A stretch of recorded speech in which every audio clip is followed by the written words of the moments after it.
Hello friends, welcome to E class 2020। आज आम SST रे थिबा हिस्ट्री रो किछि इंपोर्टेंट क्वेश्चन डिस्कशन करिवा जोटा कि आपण माननकु ओटीटी स्पेशल ओटीटी ओएसटीटी रे संपूर्ण हेल्प करिवो। चलंतु देखिबा हमर प्रथम क्वेश्चन। मोगल शासन काल रे किए समाज रो प्रथम नागरिक थिले? ए सम्राज्ञी, बी सम्राट, सी मध्यवर्ता, डी सम्भ्रांत। तो राइट आंसर है बी सम्राट। नेक्स्ट क्वेश्चन देखिबा। निम्नोक्त केउ राजांक समय रे हिंदू माननकु कोनोसी उच्च पदवी रे नियुक्त दिया जाउ नथुला? ए अकबर, बी औरंगजेब, सी शाहजहां, डी जहांगीर। तो राइट आंसर है औरंगजेब को समय रे। औरंगजेब को समय रे कौनसी हिंदू माननकु उच्च पदवी रे नियुक्ति दिया जाउ नथुला। तो नेक्स्ट क्वेश्चन देखिबा। मिन्हाजुद्दीन सिराजंक केउथिरे मोहम्मद घोरी, इल्तुतमिश और बलबन विषय रे वर्णना करा जायछि? ए तुगलकनामा, बी तबाकी नासिरी, सी खाजा इन उल फुतु, डी तुजुक ई बाबरी। तो राइट आंसर है तबाकत ई नासिरी। तो नेक्स्ट क्वेश्चन देखिबा। अमीर खुसरोंक तुगलकनामारे एटी आपण माने एउडा सब टिके इग्नोर करिवे क माने एउडा सब भूल अछि, प्रिंटिंग मिस्टेक अछि।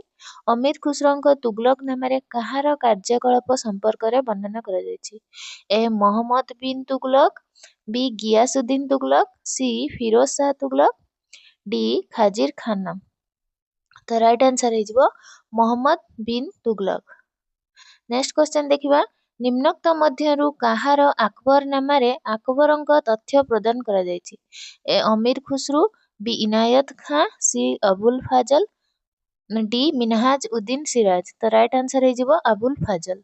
अबुल फाजलंक अकबर नामारे अकबरंकर तथ्य प्रदान करा जायछि। तो नेक्स्ट क्वेश्चन देखिबा। अमीर खुसरोंक खाजा इन उल फुतरे काहा संपर्क रे वर्णना करा जायछि? A Firoz Shah Tughlaq, B Alauddin Khilji, C Shahjahan, D Humayun. Right answer है अलाउद्दीन खिलिज। नेक्स्ट क्वेश्चन देखिबा। बाबर नामार अन्य नाम कोन? खाजा इन उल फुत, बी तुगलकनामा, सी तुजुक ई बाबरी, डी तवाकेत ई नसरी। तो राइट आंसर है तुजुक ई बाबरी। बाबर नामार अन्य नाम होची तुजुक ई बाबरी। नेक्स्ट क्वेश्चन देखिबा।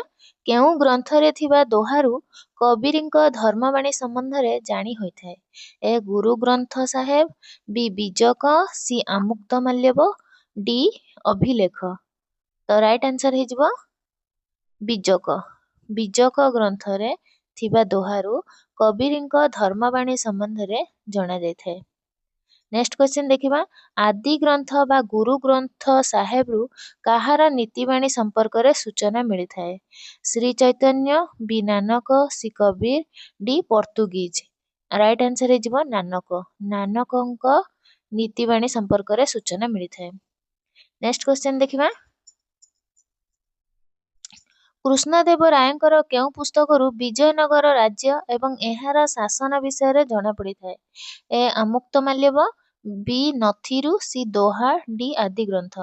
तो कृष्णदेव राय अमुक्तमाल्यव लिखिले जोटा कि विजयनगर राज्य एवं एहार शासन विषय रे जणा पड़ी थाए।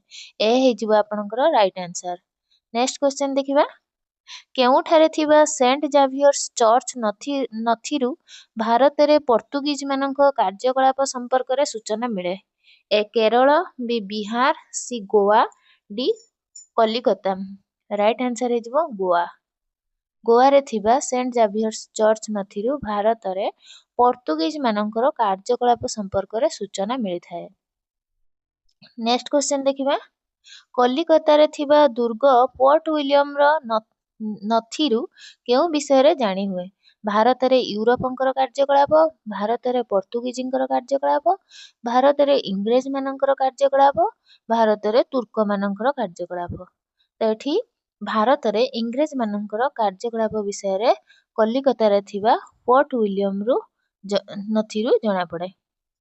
नेक्स्ट क्वेश्चन देखिबा निम्नोक्त केउथिरु ओडिसार समवंश एवं गंग मानकर इतिहास संपर्क रे जानी हुए ए दोहा बी अभिलेख सी नथिरु डी आदि ग्रंथरु तो राइट आंसर हे अभिलेखारु अभिलेखारु ओडिसार समवंश एवं गंग मानकर इतिहास संपर्क रे जानी होइथाय। नेक्स्ट क्वेश्चन देखिबा श्री चैतन्यଙ୍କ बाणी केउ नामक पुस्तकरु जानी हुए श्री चैतन्य चरितामृत ना वीरतामृत बी श्री चैतन्य चरितामृत सी श्री चैतन्य चरित्र अमृत डी चैतन्य चितामृत तो आंसर हे B Shri Chaitanya Charitamrita. Next question देखिबा हुमायूनଙ୍କ विषय हुमायून नामारे किए आलोचना करिसंती हुमायून भौणी गुलबेदन बेग बी अमीर खुसरो सी मिनहाजुद्दीन सिराज डी फिरदौसी तो राइट आंसर हे हुमायूनଙ୍କ भौणी गुलबेदन बेगम। एगुरा सब इम्पोर्टेंट क्वेश्चन आपण माने थरे थरे एग्जाम को जिबा पूर्व थरे थरे निश्चित देखिक जिवे।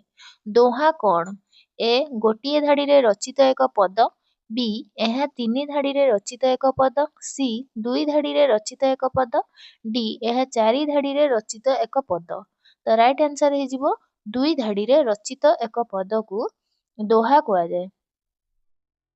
नेक्स्ट क्वेश्चन दिबा अभिलेख कोण जणे शासकଙ୍କ संपर्क रे धारणा देइथाय बी जणे कवि संपर्क रे धारणा देइथाय सी जणे शासकर गुण संपर्क रे धारणा देइथाय डी जणे लेखक संपर्क रे धारणा देइथाय तो राइट आंसर हे जणे शासकଙ୍କ संपर्क रे धारणा देइथाय। नेक्स्ट क्वेश्चन देखिबा मध्य जुगरे छापखाना नथिरु कोण असुविधा हेउथिला ए लेखक कवि और ऐतिहासिक मानकर मूल लेखा हस्तगत होई पारु नथुला बी पांडुलिपि सरी जाउथुला सी लेखक सबु जिनिस को लेखि पारु नथुले बी कवि और लेखक माननकु असुविधा हेउथुला पांठलिपि रे लेखिबा पई एटा पांडुलिपि रे हितांत पांठलिपि दे देछि भूलले तो राइट आंसर हे लेखक कवि और ऐतिहासिक मानकर मूल लेखा हस्तगत होई पारु नथुला।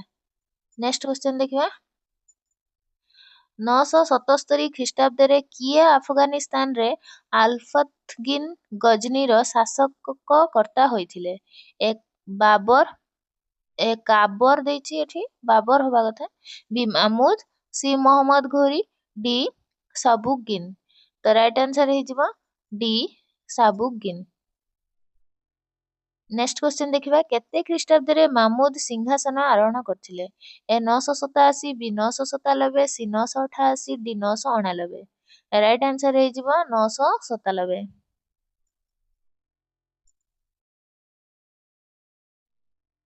ମାମୁଦଙ୍କର କ'ଣ ସ୍ୱପ୍ନ ଥିଲା ଗଜନୀକୁ ଏକ ଶକ୍ତିଶାଳୀ ରାଜ୍ୟରେ ପରିଣତ କରିବା ଗଜନୀରେ ସେନା ସାମନ୍ତମାନଙ୍କର ସଂଖ୍ୟା ବୃଦ୍ଧି କରିବା ଗଜନୀରେ ଧର୍ମ ବ୍ୟବସ୍ଥାରେ ପରିବର୍ତ୍ତନ ଆଣିବା ଡି ଲୋକମାନଙ୍କ ଠାରୁ କର ଆଦାୟ କରିବା ତ ରାଇଟ୍ ଆନ୍ସର ହବ ଗଜନୀକୁ ଏକ ଶକ୍ତିଶାଳୀ ରାଜ୍ୟରେ ପରିଣତ କରିବା ମାମୁଦଙ୍କର ଗୋଟେ ସ୍ୱପ୍ନ ଥିଲା।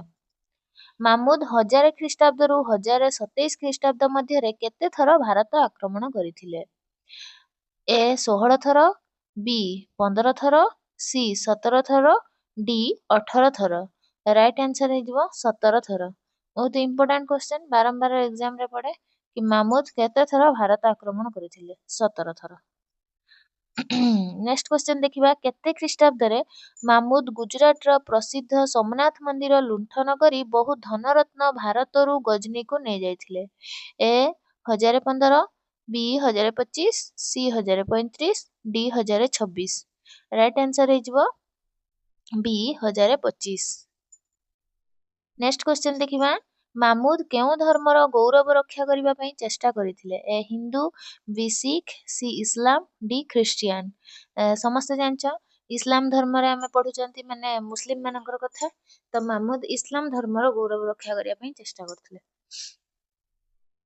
नेक्स्ट क्वेश्चन देखिबा मामूदଙ୍କୁ बगजाहर खलीफा कोण बोली सम्मानित करिथिले इस्लाम धर्म रक्षक इस्लाम धर्मर प्रवर्तक इस्लाम धर्मर रक्षाकर्ता इस्लाम धर्मर प्रवर्तन राइट आंसर हे इस्लाम रो धर्म रक्षक ए हे राइट आंसर।